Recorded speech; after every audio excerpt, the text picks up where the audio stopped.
समझता है। आपने देखा होगा बड़े बड़े संत मुनि जो उज्जैन में श्री महाकालेश्वर मंदिर पर एक बार निकलते हैं उज्जैन का कुंभ खाने के लिए, उसके बाद कहीं नहीं दिखते वो लोग।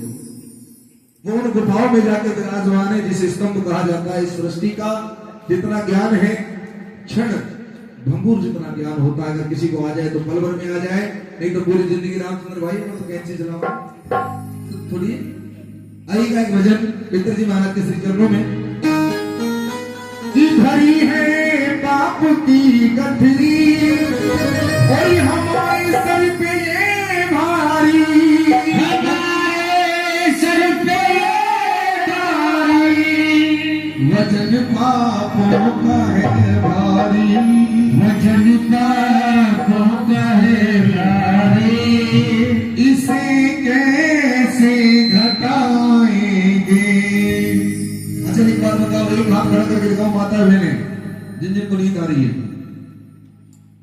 दादी तो पहले आ रही, दादी राम राम। अय्या की दादी सबसे पहले सीट आज करनी कैसे पीछे की पकड़नी नहीं, लेट आवे आगे आके बैठ जाए। सभी ने सुना होगा कलाकार कहते हैं कि मैं कल कहीं प्रोग्राम कर रहा था, ऐसी दादी आकर बैठ गई, मैं जयकारे लगवाऊं, सब बोले, दादी नहीं बोले। क्यों? दादी कहते चश्मे वालों का घूंघट वालों को पता नहीं जाके सो गए।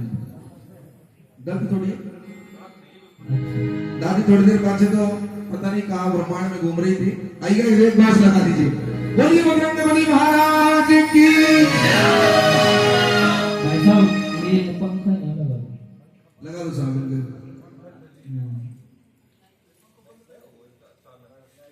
चाचा की है आइएगा भजन सुनेंगे, हमको लगा देंगे भाई। कहते हैं कि गज लड़ते लड़ते हार गया, चलते चलते मन ढार गया, और तिल भर सूंड रही जल भीतर उस हरि नाम को उजाला।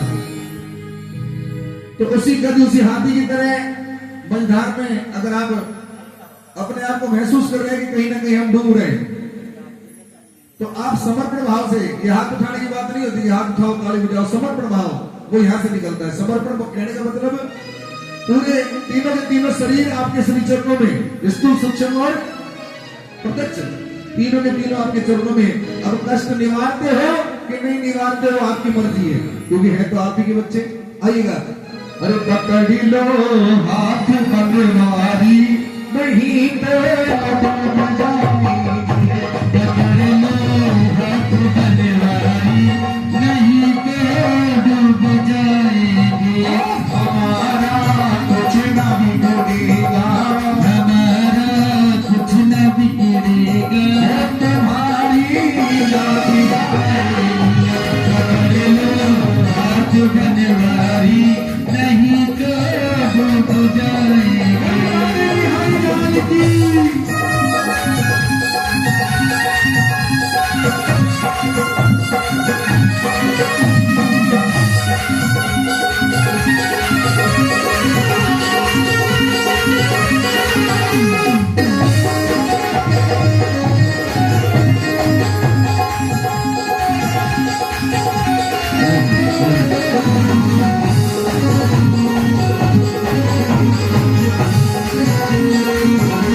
धरी है पाप की गठरी हमारे सर पे ये भारी। तो फर्क इतना है भाई, कह के लट्टा की गठरी है, कह के आर्या की पोटी है, के वरोटे दासा को, तो ये फर्क नहीं है। कर्म तो वही कर रहे हैं, लेकिन क्या कर रहे हैं? आ जाओ आ जाओ जितना मिले। एक बात याद आ गई, ये शरीर के जो अंग है ना, जो नयन चक्षु जो मशीनरी है, आंखों ने कहा कि प्रभु मैं सारे सकल जहान को इस मानव जीवन के शरीर को दिखाती हूँ, उसमें मैं सबसे बड़ी हूँ। इतनी बात कानों को सहन नहीं हुई,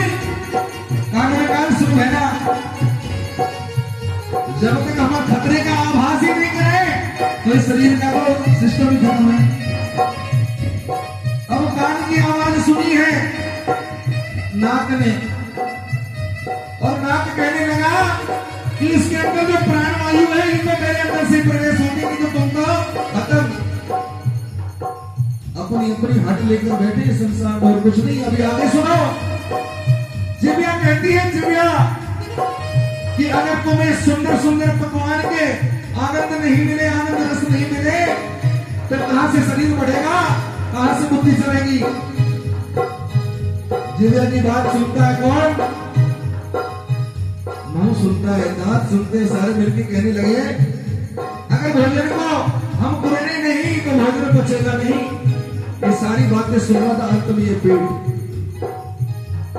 ने सबकी बात सुनी, सबको इकट्ठा कर लिया। कहते ना सारी आंकड़ी इकट्ठी हो जाए, तो ये पेट वो चीज है जब तक सारी आंकड़ियां भेजता नहीं ना तब तक ज्ञान नहीं आता।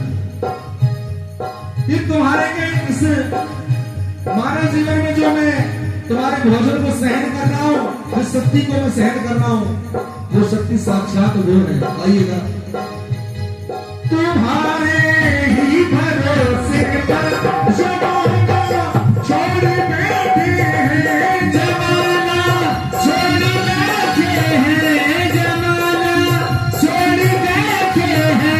अब आइएगा, सजन की दूसरी पंक्ति को समझाता हूँ। समझना हमारा काम नहीं, आज के शुरू में दुनिया को समझ लेना काम है। गद्दी पे विराजमान